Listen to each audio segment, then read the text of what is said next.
Umayya বিন খালফ করলো কি, বেলাল রাদিয়াল্লাহু তাআলা আনহুর পায়ে রশির বন্ধন দিয়ে বাচ্চাদের হাতে তুলে দিয়েছে আর বলতেছে, ওরে বাচ্চারা বেলালকে টেনে টেনে রাস্তাঘাটে ঘোরাও।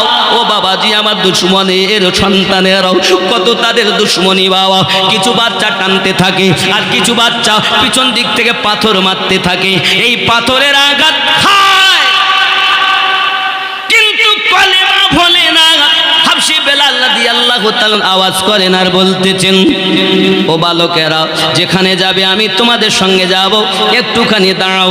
তারা যখন দাঁড়িয়েছে, হুজুর আমার উঠে দাঁড়িয়েতে চাইলেন, দাঁড়ানোর জন্য চেষ্টা করলেন, মাথা ঘুরে পড়ে গেলেন। বাচ্চারা টেনে টেনে নিয়ে যায়। ওরে আমার সোনা মানিকেরাও, এমনি করে ঘুরে ফিরে তারা আবার উমাইয়ার কাছে দিয়ে যায়। উমাইয়া বিন খালফ বলে, এক কাজ করো, প্রহরীরা এর পায়ের রশিটা ধরে টানো, টেনে টেনে নিয়ে চলো।